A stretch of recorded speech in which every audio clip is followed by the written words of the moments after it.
Viviendo sin un mediador no es un tema que sea tratado frecuentemente fuera del adventismo, pues se basa en una comprensión del ministerio de Cristo en el cielo. Incluso entre los propios adventistas del séptimo día, no es un asunto que sea considerado en todos los sitios. Está asociado con el mensaje del primer ángel de Apocalipsis 14, 6 y 7, que proclama la hora de su juicio en 1844. La proclamación de este mensaje por parte de William Miller y su gente comenzó, básicamente, en 1831. Esa hora de su juicio es el momento en que termina el periodo que transcurre hasta 1844. Y es el comienzo de la purificación del santuario por parte de Cristo, tal y como se señala en Daniel 8:14.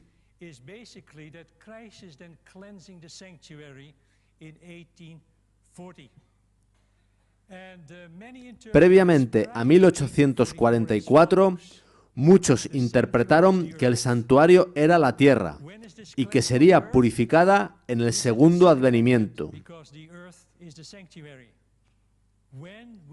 La purificación sí que sería al fin de los 2300 días proféticos, es decir, en 1844, basándose en el principio profético de un día por año. Así que muchos esperaron a 1844 y llegó el gran chasco. Los que luego llegaron a ser adventistas asumieron que habían cometido un error, pero desafortunadamente también muchos otros sufrieron el chasco y abandonaron. La solución adventista para el gran chasco fue un intenso y renovado estudio de la purificación del santuario, en el que llegaron a la conclusión de que, de acuerdo con Daniel 8:17, el santuario de Daniel 8:14 se refiere al santuario del tiempo del fin.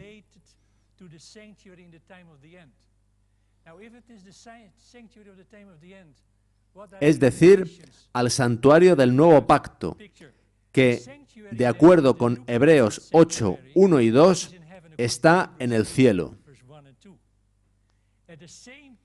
Al mismo tiempo, esto condujo a la nueva luz de que en 1844 Jesús comenzó la fase final de su ministerio sumo sacerdotal en el lugar santísimo del santuario celestial.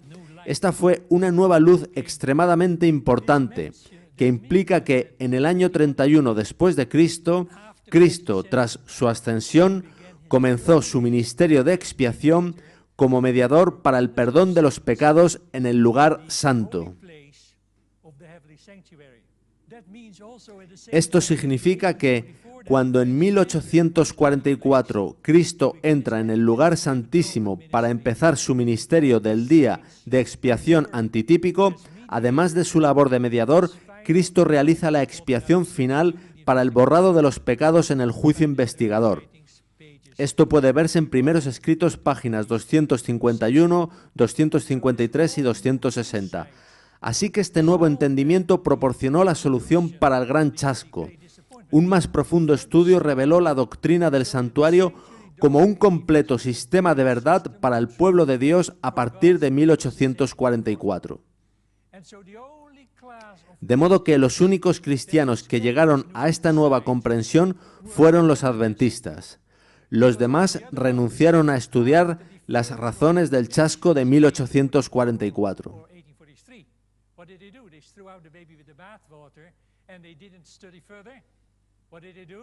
Además, dejaron de lado el historicismo, con lo que fueron víctimas del preterismo y futurismo del catolicismo romano.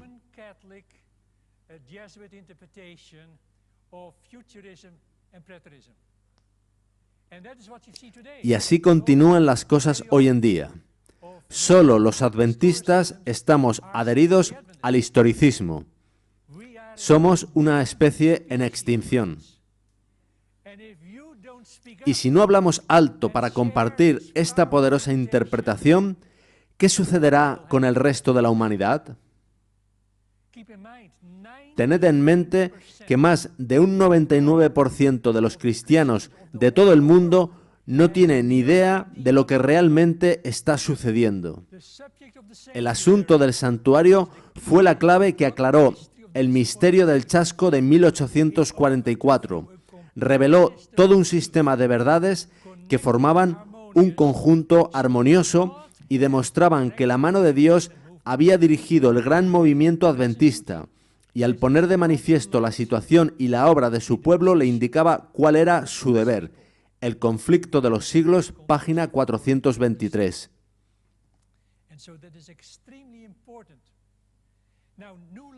Nueva luz llegó sobre la labor de purificación de Cristo en el tiempo del fin, especialmente a través de tres individuos: Hiram Edson, el Dr. Hahn y O.R.L. Crozier.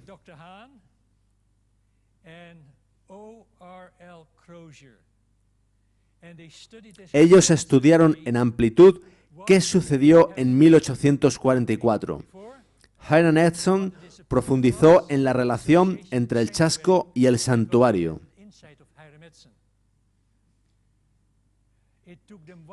Les llevó 1 año y medio de estudio y entonces publicaron un artículo del que Ellen White dijo que era la verdad para el pueblo de Dios.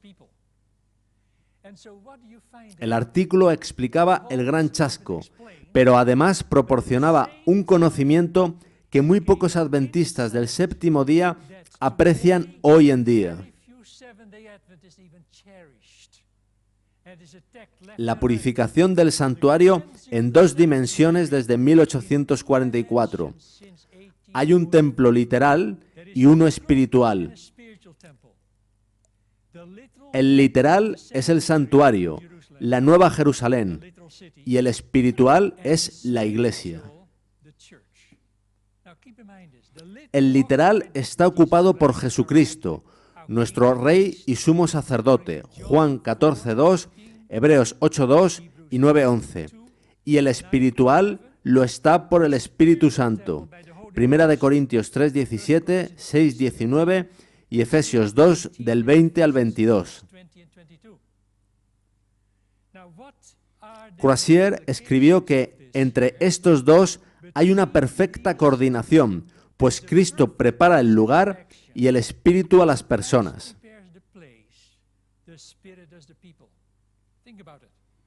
Cuando Cristo llegó a su templo, el santuario, para purificarlo, el Espíritu comenzó la purificación especial de las personas. Desafortunadamente, este último elemento no es totalmente conocido entre nuestro pueblo.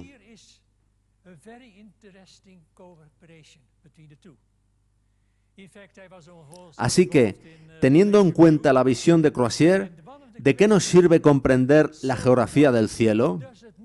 La realidad es que se queda sin valor práctico. Y de ahí el error del Dr. Ford y de muchos otros, que están completamente equivocados. El Espíritu Santo trabaja en conexión con Cristo. Según Cristo purifica los libros, el Espíritu Santo purifica el santuario terrenal, que es la Iglesia. Ahora, esta purificación lleva produciéndose unos 175 años. ¿Es nuestra Iglesia ahora más pura que nunca antes? Debería serlo, ¿verdad? Pero no lo es, y es una pena. Así que precisamos de una purificación especial. En Malaquías 3, del 1 al 3, vemos una profecía para el tiempo del fin. He aquí, yo envío mi mensajero, el cual preparará el camino delante de mí.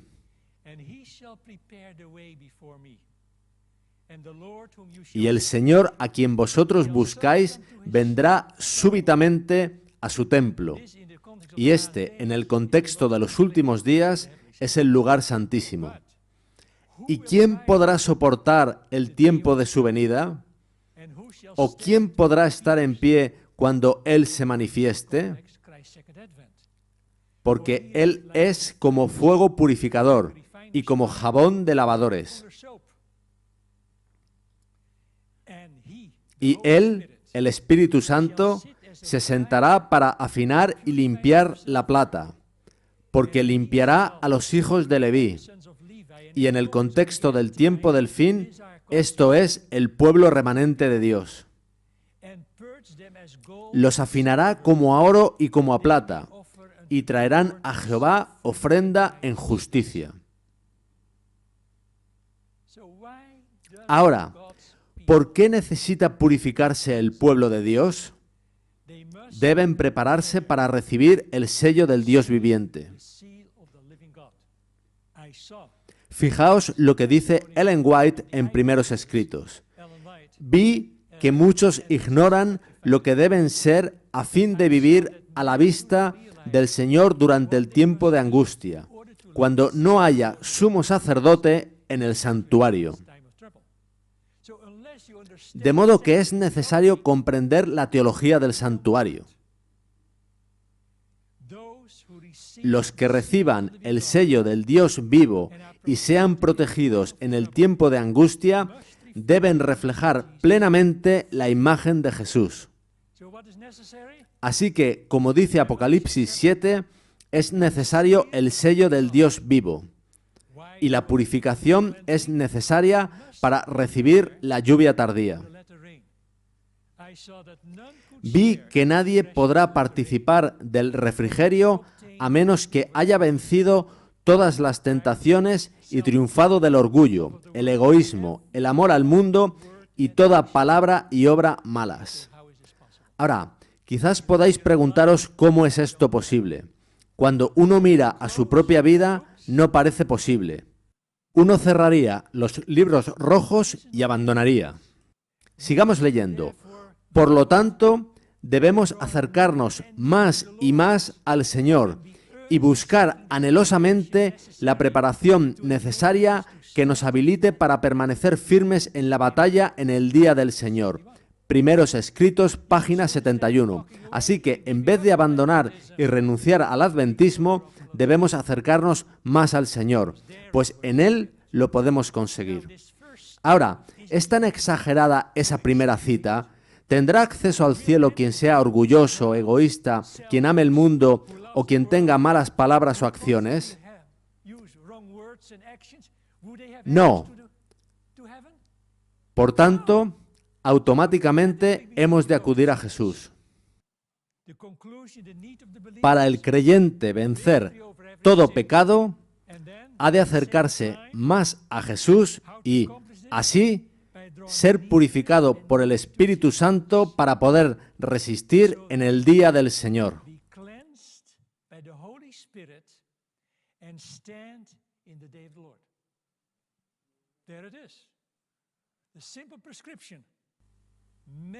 En 1844, muchos amaban al Señor y lo sacrificaron todo.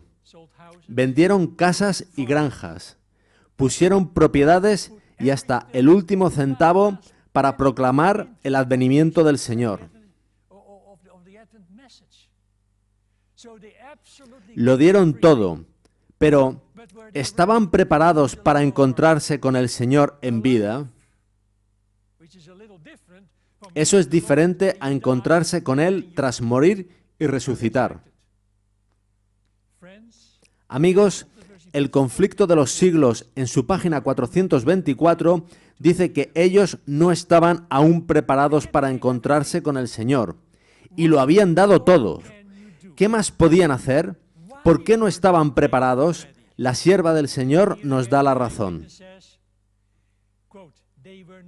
No estaban exentos de errores, y vi la misericordia y bondad que Dios manifestaba al mandar a los habitantes de la tierra una amonestación y mensajes repetidos,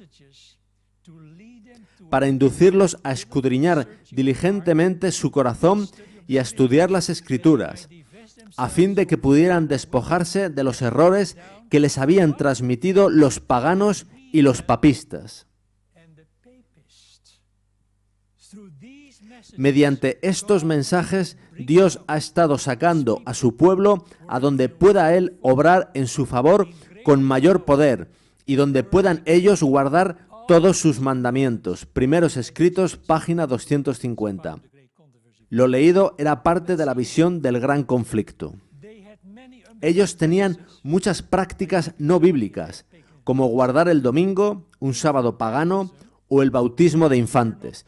Muchos no practicaban la temperancia ni la reforma de la salud, contaminando sus cuerpos mediante el uso del tabaco, alcohol, té, café, alimentos inmundos, joyas o adornos.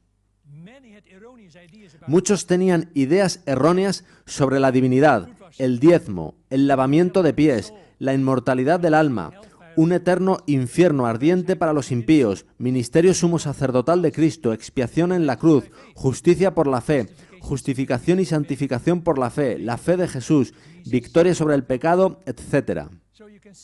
Por tanto, había bastantes errores y al Espíritu Santo le llevó décadas y décadas hasta el final del siglo XIX corregir esos errores, de modo que no estaban preparados en 1844.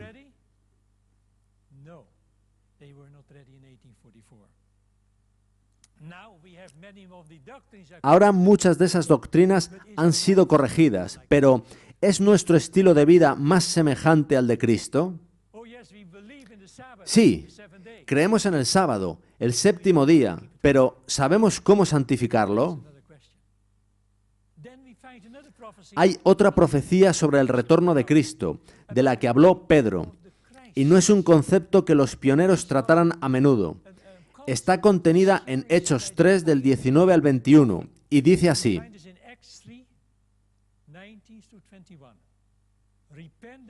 Así que arrepentíos y convertíos, para que Él envíe a Jesucristo, a quien de cierto es necesario que el cielo reciba hasta los tiempos de la restauración de todas las cosas. Cuando el carácter de Cristo sea perfectamente reproducido en su pueblo, entonces vendrá Él para reclamarlos como suyos.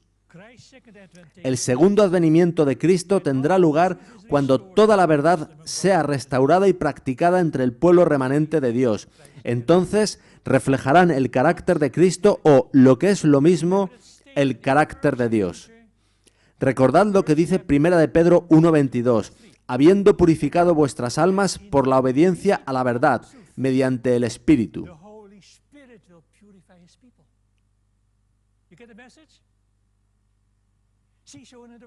La gente se pregunta, ¿por qué hemos de tener 28 creencias fundamentales? Nos basta Cristo. Cada una de nuestras creencias fundamentales contribuye a una vida santa en Cristo. Elimínense y seremos un remanente enfangado en el pecado.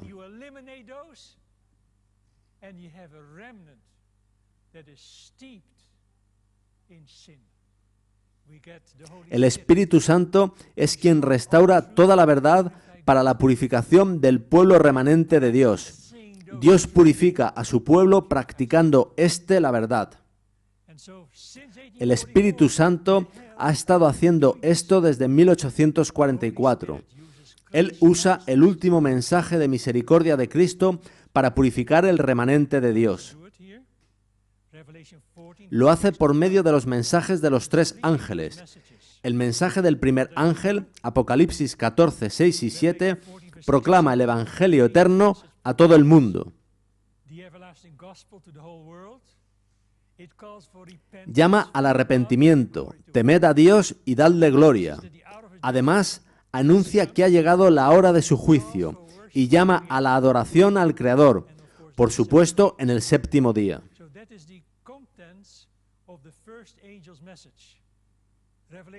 En Apocalipsis 14, 8 está el mensaje del segundo ángel, que anuncia la caída de Babilonia, pues ha embriagado a todas las naciones con sus falsas doctrinas.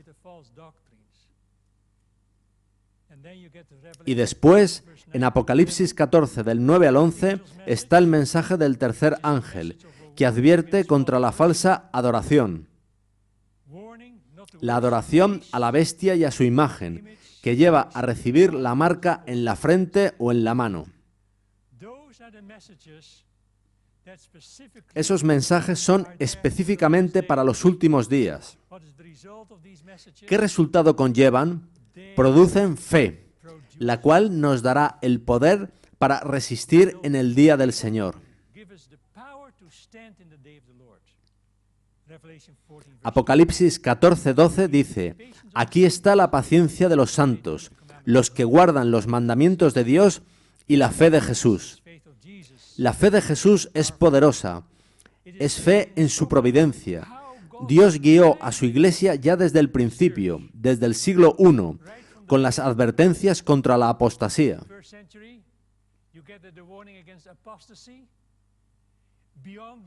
También, después, en la Reforma Protestante hubo una gran obra para purificar la iglesia, pero eso no era suficiente.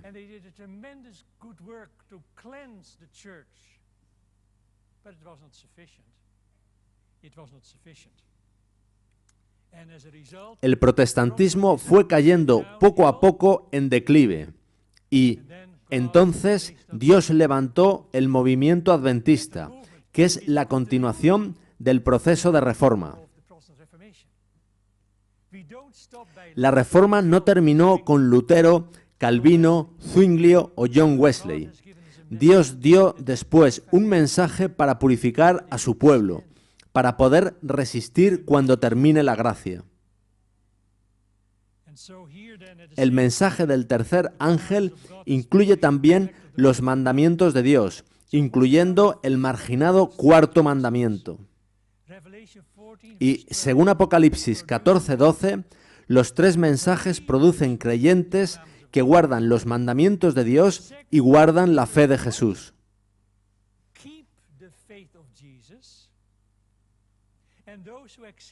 Los que aceptan estos mensajes guardan perfectamente la ley de Dios, los 10 mandamientos. Son capaces de obedecer la ley por medio de la fe de Jesús, que les da la victoria.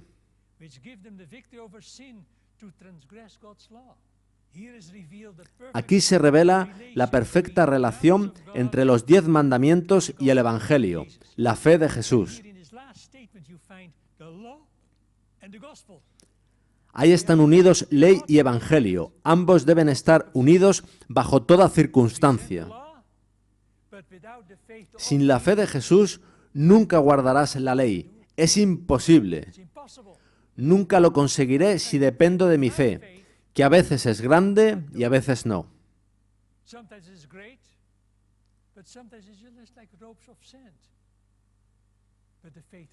Pero la fe de Jesús es diferente.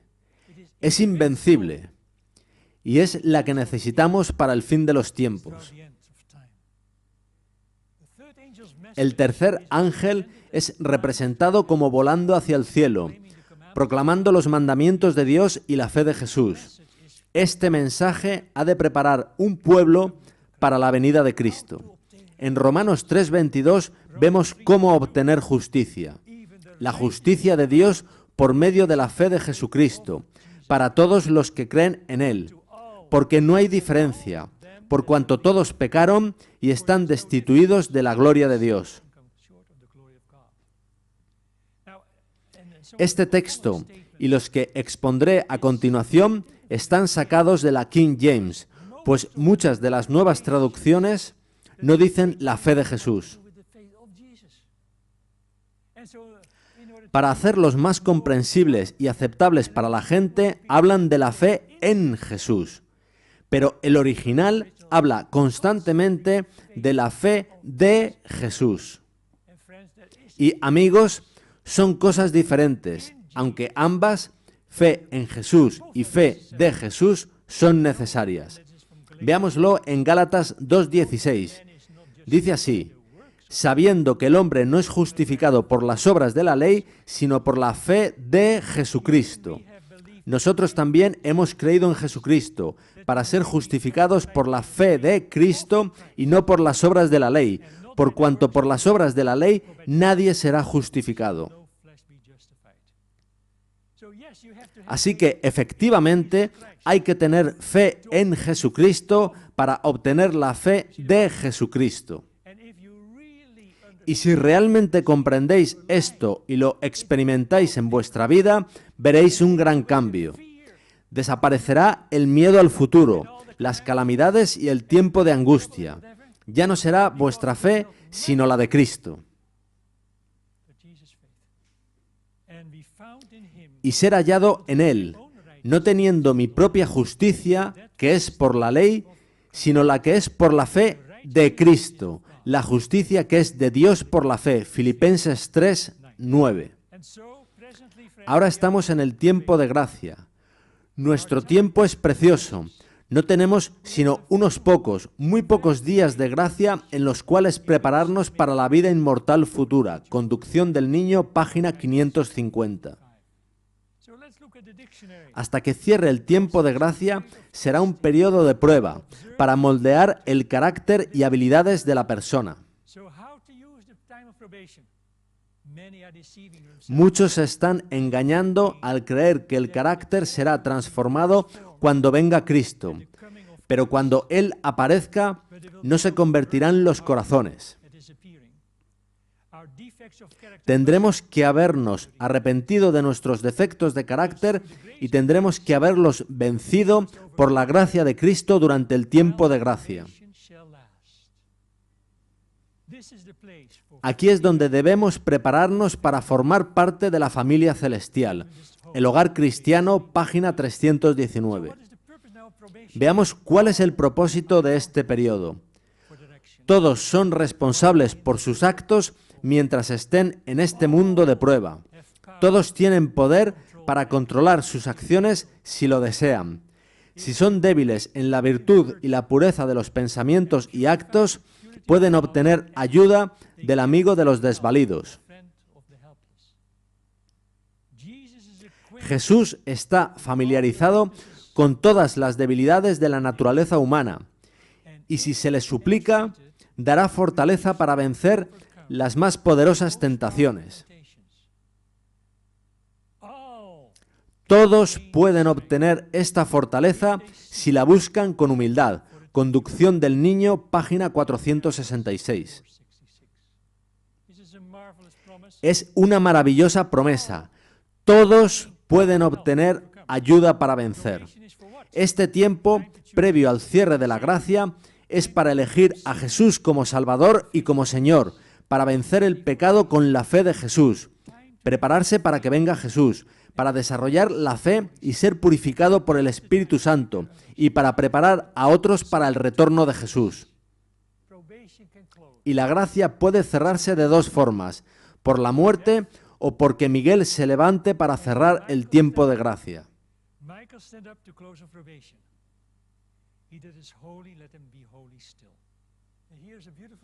Veamos esta otra preciosa cita.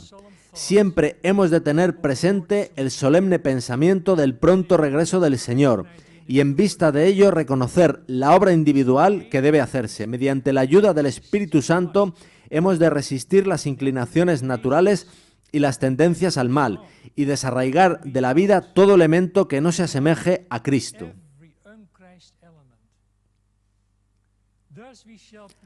Así prepararemos nuestros corazones para la recepción de la bendición de Dios, la cual nos impartirá gracia y nos pondrá en armonía con la fe de Jesús.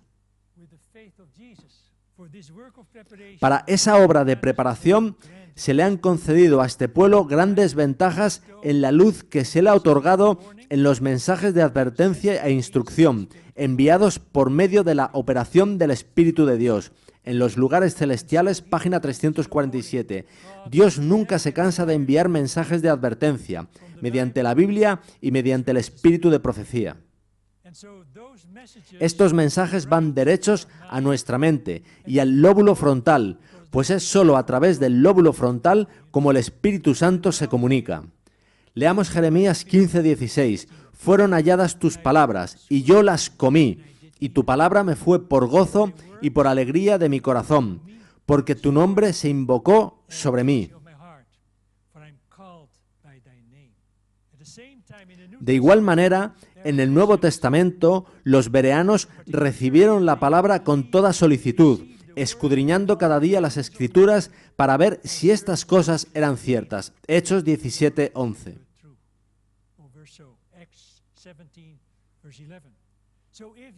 Entonces, si realmente disfrutas su palabra, ¿por qué esperar?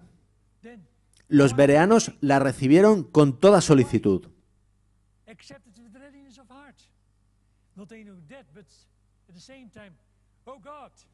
Ellos estaban dispuestos a hacer cualquier cosa que Dios les pidiera, sin restricciones, como los mártires o los reformadores que sacrificaban sus vidas por el Señor.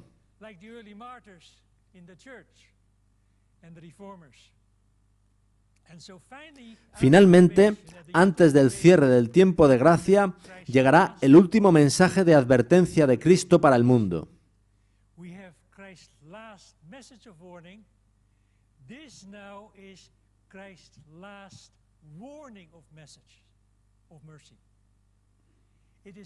Será la obra de purificación del Espíritu Santo en la lluvia tardía de Apocalipsis 18:1, la invitación final de Cristo previa al segundo advenimiento.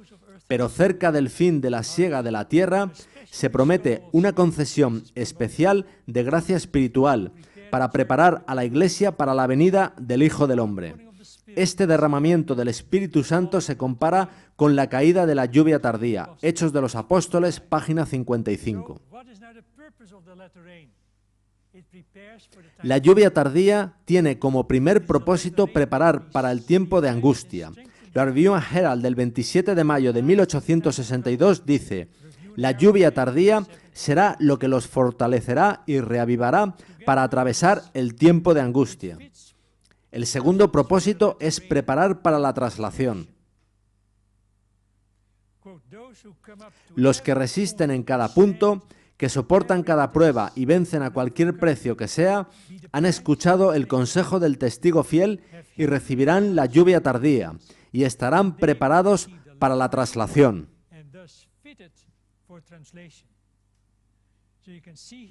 Podéis ver que esto en nada difiere de lo que Ellen White dijo previamente en 1850 sobre cómo participar de la lluvia tardía. Escuchad. El mensaje del tercer ángel está adquiriendo las proporciones del fuerte clamor y no debéis sentiros con libertad de descuidar el deber actual y aún albergar la idea de que en algún tiempo futuro seréis los recipientes de una gran bendición, cuando ocurra un maravilloso reavivamiento sin ningún esfuerzo de vuestra parte. Habéis de tener vuestro vaso purificado hoy, para que esté listo para el rocío celestial, listo para los aguaceros de la lluvia tardía, pues la lluvia tardía vendrá, y la bendición de Dios llenará toda alma que esté purificada de toda contaminación.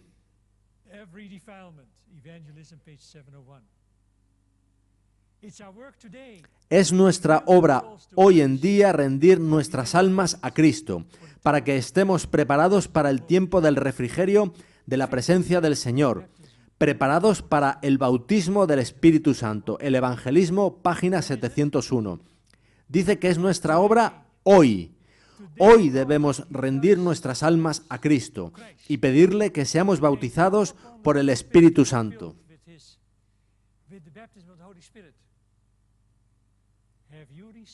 ¿Habéis recibido el bautismo del Espíritu Santo? Esa es la pregunta. Y si la respuesta es no, pedid por él hoy.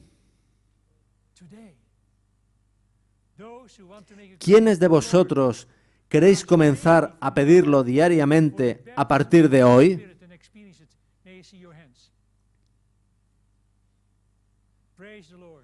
Alabado sea Dios, Él os lo concederá. Veamos ahora la siguiente fase, el cierre de la gracia. Cristo habrá finalizado su obra sacerdotal antitípica como mediador en el santuario celestial. Daniel 12:1.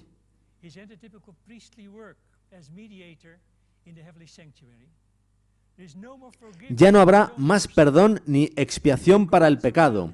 La ira de Dios estará lista para ser derramada sobre los impíos en las 7 últimas plagas descritas en Apocalipsis 16. Pero si no comprendéis cómo funciona el santuario y cómo opera Cristo en él, no podréis discernir lo que esté sucediendo. No os parecerá tener sentido, parecerá fanatismo. Pero por medio del santuario tenemos una perfecta comprensión de la obra de Cristo en el cielo por nosotros y de cómo poder sobrevivir en el tiempo de angustia. Según Apocalipsis 7, 2 y 3, solo los que reciban el sello del Dios viviente en sus frentes podrán resistir en el día del Señor. Daniel 12:1 describe la conclusión del ministerio expiatorio de Cristo. Dice así: en aquel tiempo se levantará Miguel, el gran príncipe que está de parte de los hijos de tu pueblo. Y será tiempo de angustia, cual nunca fue desde que hubo gente hasta entonces. Pero en aquel tiempo será libertado tu pueblo, todos los que se hallen escritos en el libro.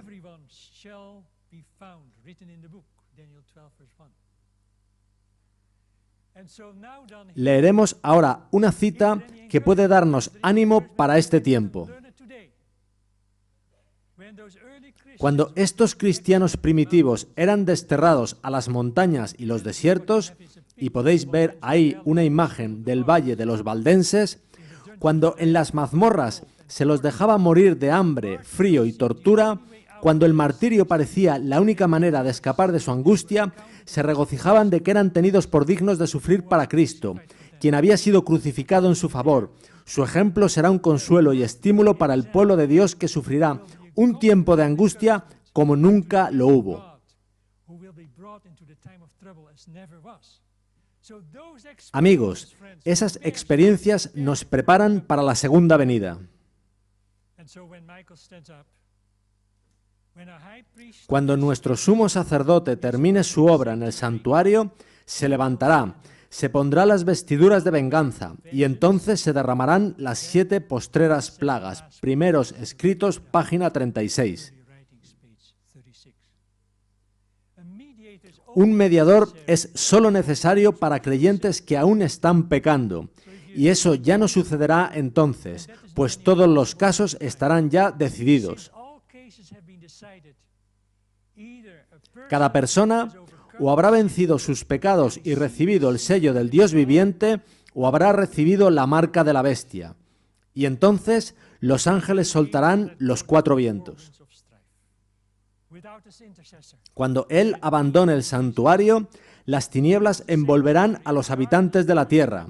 Durante ese tiempo terrible, los justos deben vivir sin intercesor, a la vista del Santo Dios. El conflicto de los siglos, página 614. No necesitarán intercesor porque estarán sellados, pero siempre necesitaremos a Jesús, su fe y su gracia para resistir las tentaciones de Satanás hasta la segunda venida, pues hasta entonces tendremos naturaleza pecaminosa.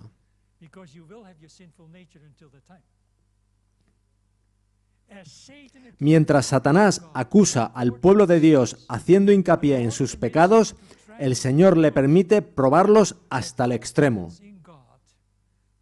La confianza de ellos en Dios, su fe y su firmeza serán rigurosamente probadas.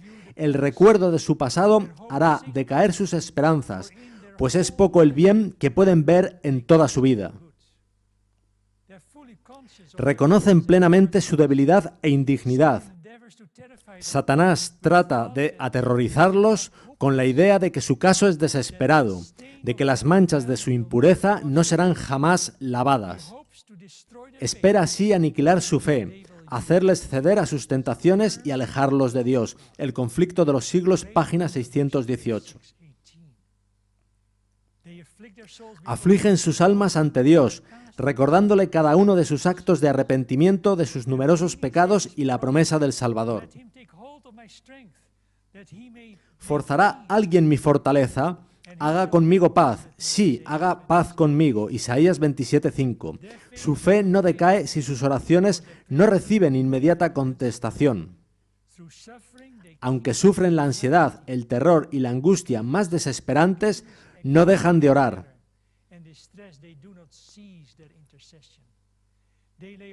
Echan mano del poder de Dios como Jacob se aferró al ángel, y de sus almas se exhala el grito: no te soltaré hasta que me hayas bendecido. El conflicto de los siglos, página 619. Así, en el tiempo de angustia, si el pueblo de Dios conservase pecados aún inconfesos cuando lo atormenten el temor y la angustia, sería abrumado.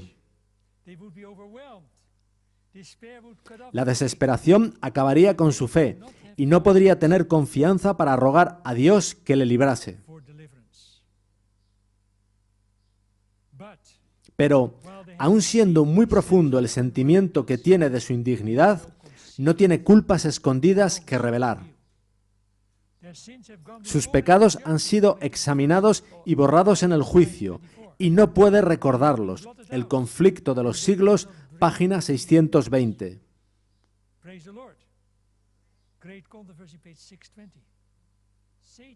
Satanás induce a muchos a creer que Dios no se fija en la infidelidad de ellos respecto a los asuntos menudos de la vida, pero en su actitud con Jacob, el Señor demuestra que en manera alguna aprobará ni tolerará el mal. Todos los que tratan de excusar u ocultar sus pecados, dejándolos sin confesar y sin haber sido perdonados en los registros del cielo, serán vencidos por Satanás.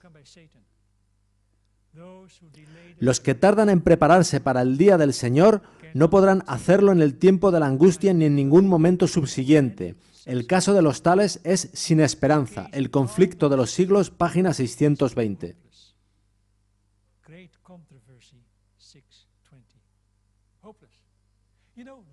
¿Sabéis? En los años 1880, Ellen White escribía cada día desde temprano hasta la noche. La gente le decía que se lo tomase con más tranquilidad. Pero ella decía que no podía, que Dios le había encomendado un trabajo que tenía que terminar. ¿Consultamos esos libros a menudo? Ella escribió más de 100.000 páginas. ¿Cuántas leemos nosotros? Pensad en ello.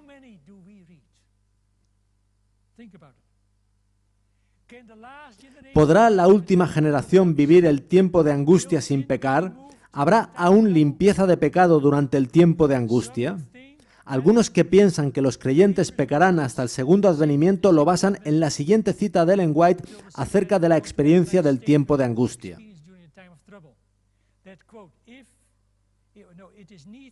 Necesitan pasar por el horno de fuego. Debe consumirse su mundanalidad para que la imagen de Cristo se refleje perfectamente. El conflicto de los siglos, página 621. Ellos piensan que esto significa que los creyentes necesitarán aún la gracia expiatoria de Dios para eliminar su mundanalidad que les impide reflejar perfectamente la imagen de Cristo. La verdad es que lo que los creyentes seguirán teniendo son los clamores de sus naturalezas pecaminosas, pero no pecados, pues de estos tuvo que haber arrepentimiento durante el juicio previo al advenimiento, si es que fueron perdonados. En caso contrario, habrían hecho extinguirse a la fe. El contexto de esa cita muestra que en ella Ellen White está hablando de una clase especial de creyentes que han sido engañados, tentados y llevados al pecado, pero que han vuelto a Dios con verdadero arrepentimiento antes del cierre de la gracia. Dios enviará a sus ángeles para consolarlos y protegerlos en el tiempo de peligro. El conflicto de los siglos, página 621.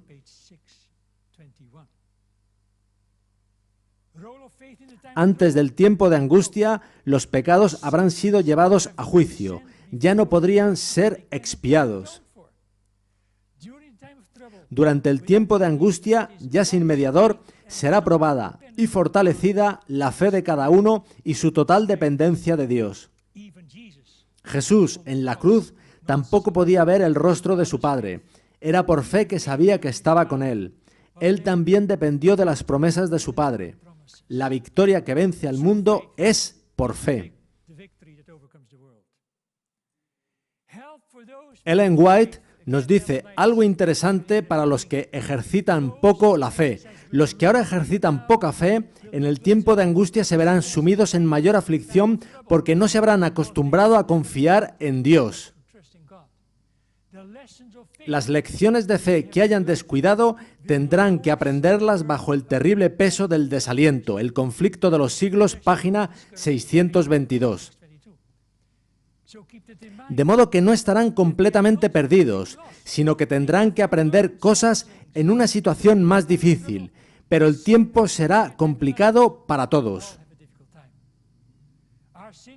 Algunos piensan que nuestra naturaleza pecaminosa no permitirá la victoria sobre el pecado hasta la segunda venida. Veamos qué dice Ellen White. Cuanto más os acerquéis a Jesús, más defectuosos os veréis. Bible Echo, 1 de diciembre de 1892. Así que a nuestros propios ojos no parece posible la victoria, pero aunque parezcamos más defectuosos a nuestros propios ojos, eso no quiere decir que aún estemos cometiendo pecados.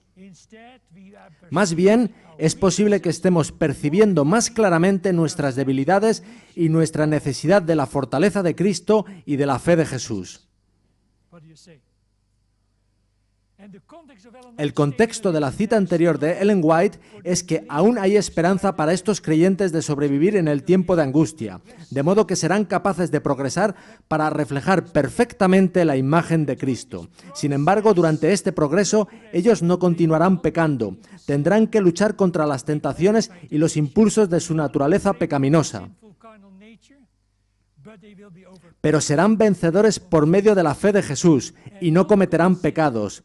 Tened en mente que tener naturaleza pecaminosa no es pecado, como creen muchos protestantes y también algunos de nosotros. No es así, ni tampoco estamos abocados a pecar, pues hay victoria en la gracia habilitadora de Cristo.